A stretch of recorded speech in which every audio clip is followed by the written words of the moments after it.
نیکیوں سے بھر دے. نماز، روزہ، حج، زکوٰۃ، ہر شے رب کی بارگاہ میں پیش کرے.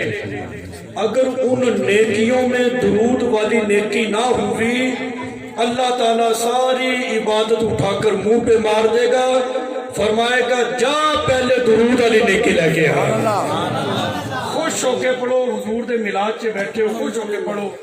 الصلاۃ والسلام علیک یا سیدی یا رسول اللہ وعلی آلک واصحابک یا سیدی یا حبیب اللہ. حدیث پاک ہے، میرے آقا علیہ الصلوۃ والسلام نے فرمایا جو بندہ رات کے اندھیرے میں بیٹھ کر رب کا ذکر کرتا ہے، رب اس کی قبر کو روشن فرما دیتا ہے. اب میں نے بار بار نہیں کہنا کہ تم سبحان اللہ کو. اگر شوق ہے کہ ہماری قبر بھی روشن ہو جائے تو پھر اپنی زبان کو رب کے ذکر سے تر ضرور کرنا ہے. نبی کریم علیہ الصلوۃ والسلام نے فرمایا، حدیث ہے، حضور نے فرمایا جب تک روئے زمین پر ذکر کرنے والے موجود ہیں اس وقت تک قیامت قائم نہیں ہوگی.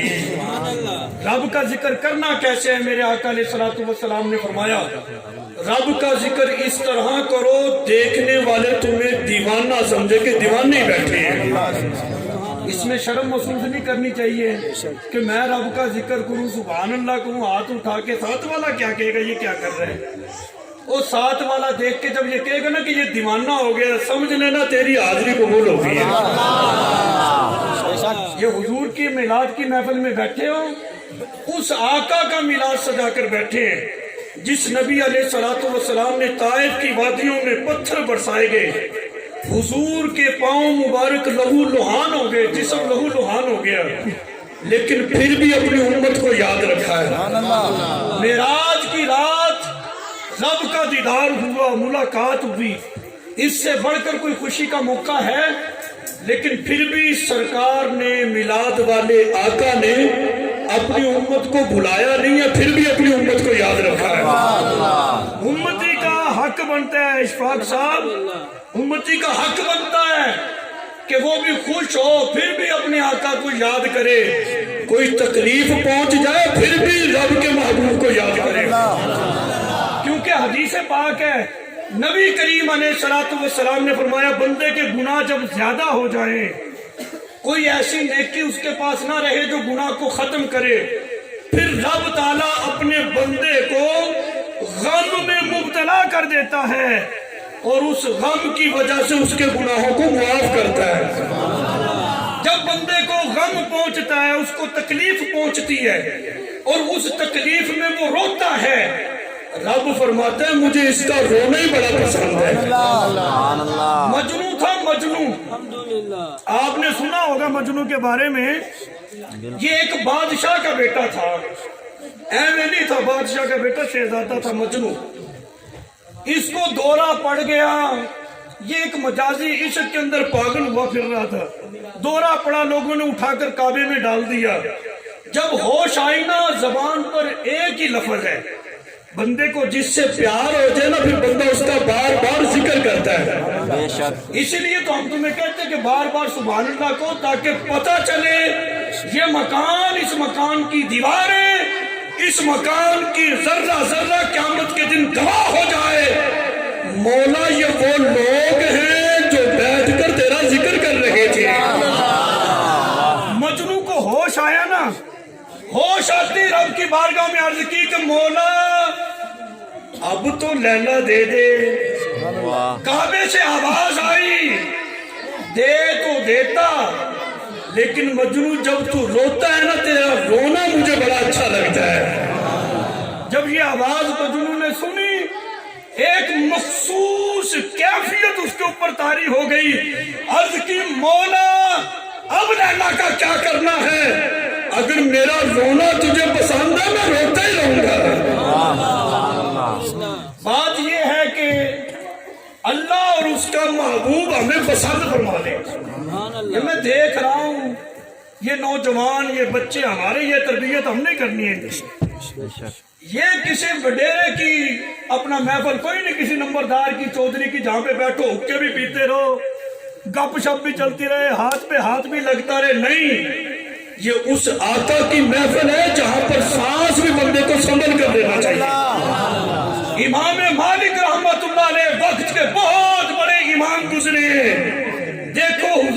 شہر کا ادب کیسے کیا. شیخ الحدیث تھے مدینہ شریف کے. حدیث پاک پڑھاتے ہوئے کتاب کا ورق بھی اتنے ادب سے پلٹتے تھے کہ کہیں اس کی آواز پیدا ہونے سے بھی شہر مدینہ کی بے عربی نہ ہو جائے. امام مالک رحمت اللہ علیہ نے ساری زندگی جب تک مدینہ شریف میں رہے بولو براز مدینہ میں نہیں کیا.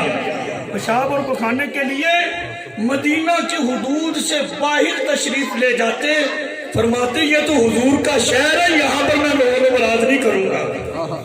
یہ وہ امام مالک ہیں جنہوں نے حضور کے شہر کا اتنا ادب کیا, احترام کیا, تاکہ ہماری نسل کو پتہ چلے ہم کس آقا کا میلاد کر رہے ہیں اور ان کا ادب کیا ہے. امام مالک رحمت اللہ علیہ مدینہ شریف کے اندر جب بھی کہیں جانا پڑتا راستوں پر, سڑکوں پہ, گلیوں میں نہیں چلتے تھے, بلکہ سیڑوں پر دیواروں کے ساتھ اپنے کندھوں کو لگاتے ہوئے گھسٹتے ہوئے چلتے. آپ کے کندھے گھس گئے تھے. لوگوں نے پوچھا آپ اتنے بڑے وقت کے امام ہیں, راستے اور سڑکیں ہوتی کس لیے, آپ راستہ چھوڑ کر سیر سے کیوں گزرتے ہو.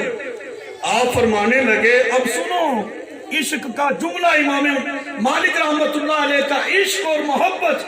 فرمانے لگے میں مدینے کی گلیوں میں نہیں چل سکتا, نہ جانے کہاں میرے آقا کے قدم لگے ہو, کہیں ایسا نہ ہو جس جگہ پر حضور کا قدم ہو وہاں امام مالک کا قدم نہ آ جائے. اتنا ادب حضور علیہ الصلوۃ والسلام کے شہر کا بھی کیا. چند صحابہ جب میرے آقا علیہ السلام نے مکہ سے مدینہ کی طرف ہجرت فرمائی, اپنے چند غلاموں کو مدینہ شریف, اس کا پہلے نام تھا یثرب, وہاں پر بھیج دیا. صحابہ وہاں پر پہنچے, کیونکہ یثرب کا معنی ہے بیماریوں کا گھر. میں نے بس مختصر سے گفتگو کرنی بس توجہ کے ساتھ. بیماریوں کا گھر. صحابہ وہاں پر پہنچے, بیمار ہو گئے, رنگ پیلے پڑ گئے, جسم کمزور ہو گئے. جب سرکار علیہ الصلوۃ والسلام نے یثرب کی دھرتی پہ اپنا قدم رکھا ہے نا جی, حضور جہاں اپنا مبارک قدم رکھ دیں پھر وہ یثرب تو نہیں نہ رہتا, بلکہ وہ مٹی بھی خاکی شفا بن جایا کرتی ہے. میرے آقا علیہ الصلوۃ والسلام نے فرمایا میرے غلاموں میں کیا دیکھ رہا ہوں, تمہاری حالتیں انتہائی خفیف ہو چکی ہیں, کمزور ہو گئے ہو, تمہارے رنگ پیلے پڑ چکے, تمہیں کیا ہو گیا. لوگوں نے عرض کی یا رسول اللہ صلی اللہ علیہ وسلم یہ یثرب ہے, اس مٹی سے وبائیں بیماریاں جنم لیتی ہیں. میرے آقا علیہ الصلوۃ والسلام نے فرمایا میرے غلاموں سنو, آج کے بعد یہ یثرب نہیں مدینہ ہے, آج کے بعد اس مٹی سے بیماریاں جنم نہیں لیں گی, بلکہ آج کے بعد یہ خاک شفا ہے. نبی پاک علیہ الصلوۃ والسلام جہاں قدم رکھ دیں رب تعالیٰ اس مٹی کو بھی شفا بنا دیا کرتا ہے. یہ تو سرکار علیہ الصلوۃ والسلام کے مبارک قدم کے ساتھ جس نالین کی نسبت ہوئی ہے, اور اس نالین کی جس مٹی کے ذرے کے ساتھ نسبت ہوئی ہے, پھر وہی جگہ نہیں بلکہ رب نے سارے مدینے کو ہی پاک کر دیا ہے. تو محبت سے بیٹھنا ہے, جتنی دیر بیٹھنا ہے. یہ حضور علیہ الصلوۃ والسلام کے میلاد کی محفل ہے, اور حدیث پاک میں آتا ہے جہاں ذکر رسول کی, اللہ اور اس کے رسول کے ذکر کی محفلیں ہوتی ہیں نا, فرشتے اس جگہ کا آ کر گہراؤ کر لیتے ہیں, اور ان ذکر کرنے والوں کی اور ان ذکر کے بیچ میں شامل ہونے والے لوگوں کی وہ فرشتے زیارت کر رہے ہوتے ہیں. یہ تو اتنی متبرک محفل ہے کہ تمہاری زیارت جو ہے اللہ کے فرشتے کر رہے ہیں. آج لوگ کہتے ہیں میلاد کہاں لکھا, میں کہ جا پرے اپنا کام کر, تو پوچھتا ہے میلاد کہاں لکھا ہے. یہ تو اتنی متبرک محفل ہے جس محفل میں آنے والوں کی زیارت بھی رب کے فرشتے کرنے کے لیے آئے ہوئے ہیں. اچھا, اللہ نے اپنے فرشتے کس لیے پیدا کیے ہیں؟ اپنی عبادت کے لیے پیدا کیے ہیں نا. مطلب یہ ہے جو اللہ اور اس کے رسول کے ذکر کی محفل میں آ جاتا ہے, رب کے فرشتے ان کی زیارت عبادت سمجھ کے کرتے ہیں.